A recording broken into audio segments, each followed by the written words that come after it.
try and keep the planes on time. There are more than 120 of them here at Gatwick, and they fly in from every corner of the globe. But the really major players, along with British Airways, are still the charter-based airlines. The big three are Britannia, Dan Air and Air Europe, and increasingly they're turning to scheduled services to keep their companies afloat. That's the general picture, but what about the day-to-day operations? How does an airline juggle its planes and its crews to get the passengers there on time? Well, we've accepted Dan Air's invitation to find out. We've got ourselves a little corner inside their holiest of holies, the Gatwick Ops Room. That's where they control the minute-by-minute movements of all of their 55 planes all over Europe. And our man in the Dan Air Ops Room is Rob Widdows. And you join us at a critical time in the Dan Air Operations Room. We're right in the middle of the evening rush hour, with planes arriving and departing literally every few minutes. Today, of course, being Friday the 13th, has not been without its problems for the men and women who control 250 aircraft movements every 24 hours. In simple terms, it's like a huge game of chess, with 250 pieces being moved around a board the size of Europe and North Africa. This morning got off to a bit of a wobbly start, with the 5 to 8 flight to Paris delayed for 3.5 hours due to technical problems. If all this sounds like a bit of an awesome task, you're right. And the man whose job it is to make sure that things run smoothly is Mike Forsyth. Mike, you're the operations manager. How did you get over this morning's problem? Well, we had a last-minute electrical problem on this service, and what we had to do is a little bit of juggling around of aircraft, and the mid-morning service we operated with a bigger 111 aircraft with the majority of the passengers on board, and we again put a bigger aircraft, 737, on the middle of the day service. Well, as you can see from all these charts, nothing in here is ever simple. The red writing means there's a problem and it needs to be rapidly sorted out. To try and make things a little bit simpler, we've adopted our own Dan Air plane. It's a British Aerospace 146, call sign November Tango. And the man who knows all about where our plane is going this weekend is Dan Air's John Stokes. John, we've picked a pretty busy plane here, haven't we? You certainly have, Rob. You've picked a good one this weekend. It's flying non-stop for the whole 3 days. It does 28 flights, which cover over 10,000 miles, flying to destinations such as Aberdeen, Rimini, Düsseldorf, Berlin, Jersey and Manchester. Well, as you can see, the action never stops here in the operations room. We're here throughout the weekend. Join us later. A privileged and rare glimpse direct from an airport ops room, and the very latest one of Gatwick's major operators. But what's been happening in the industry as a whole? Well, actually, it's not very good news, Nick. There's a saying here at Gatwick that when the economy sneezes, the airline company catches a cold. And already this year, 2 Gatwick airlines have gone down. That's British Island Airways in February and Novair in May. And the gloom doesn't stop there. Dan Air have just admitted a £3 million loss for last year, and the airline is now looking for a partner. While Britannia, that's the world's biggest charter airline, are coming down to earth with a bump and getting rid of 250 people. And Roger Burnell is the managing director of Britannia, and he's joined us now. Roger, you are the largest charter company in the world, and yet you have had to get rid of 250 people. Why is it so tough for you and others now? Well, the market has dropped this year, but actually all we're seeing is an adjustment to massive growth in 86 and 87. As far as Britannia is concerned, we're just organising ourselves efficiently for the 90s. So you say it's just levelling out? Absolutely. So what's your strategy for survival? Our strategy for survival is to be the most efficient airline in the UK and to plough that efficiency gain back into improving quality for the passengers who fly with us. Now, the 1st of January 1993 sees open competition with other European airlines. You can all compete for the same airports, journeys, everything, can't you?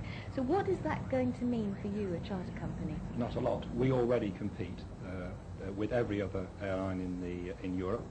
The charter industry is already deregulated. What is going to happen in Europe is that scheduled airlines will also be deregulated. We're already used to fierce competition. We welcome it and we're surviving with it. Of course, charter companies, a lot of charter companies who were charter, they're now saying very vehemently, we're not charter, we do scheduled flights, but you're proud to wave the charter banner. Oh, absolutely. We're expanding our services. We've just completed our 2nd very successful season of charter flights to Australia. We're operating 13 flights a week to Orlando this summer, and so on and so forth. We're expanding. And what does all that mean to the passenger? It means an ever-increasing greater choice. It means low fares, it means high quality service, and it means that they get off to their holiday in the best way possible. Roger Burnell, great advert for Britannia Airways. Thank you very much indeed. Thank you. And in some contrast, it's time now to draw the winner of our Flight in a Spitfire competition, which appeared in this week's TV Times. We asked you to identify the tail fins of 3 airlines that fly from Gatwick, and they were, from the top, number 1, Cathay Pacific, number 2, Lufthansa, and number 3, Dan Air. Over to Fern then, who's popped next door to the Elite Lounge, and I think she has a winner. Hang on a minute. Gosh, Bob's going to get a shock.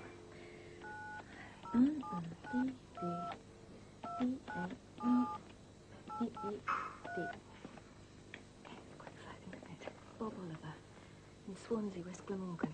It's ringing. Oh, he's not there. Oh, no. Hello? Is that Bob Oliver? Hello, my name's Fern Britton from Airport 90. I'm ringing to say that A, you have got all the correct answers in our competition, and B, you have won the flight on the Spitfire on Sunday. Are you amazed? I'm absolutely staggered. Oh, I'm so pleased. Now, The sorts of things that don't happen to ordinary people. oh, what a nice man you are. Have you ever flown in a Spitfire before? Sorry? Have you ever flown in a Spitfire before? Oh, no, nice ambition, but never have. Speaking to you from my flying club, where I'm just about to go flying myself. But you are a pilot? I can't believe it. What do you fly? A Cessna 150. Golly. Well, perhaps you'll take over the old controls of the Spitfire. It had occurred to me that might be possible. Well, I wonder if they'll let you. Well, we'll ask you when we see you on Sunday. Have a super flight. You don't get airsick, obviously. No, certainly not. Apparently there are a few tricks up his sleeve, you know, for you. Well, Okay. I'll wait to hear from you. You will. Okay, Bob. Lovely to talk to you. See you Sunday. Bye. A satisfied man. We'll see you after the break.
welcome back. Well, now we're approaching, what, 9:15, and if you've never seen sunset over Gatwick, now's your chance.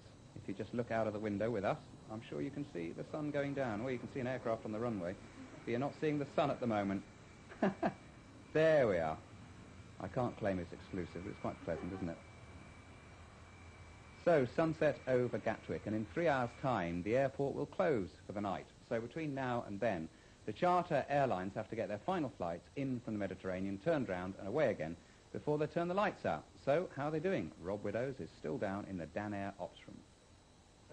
Well, we've heard quite a lot this evening about delays, and of course they always will be a problem at airports, but it's the job of the people here in the Dan Air operations room to keep those to an absolute minimum. We talked earlier today about a delay of 3.5 hours on a flight. The knock-on effect of that is now down to only minutes. We'll bring you more news from Dan Air operations later. Rob Widows.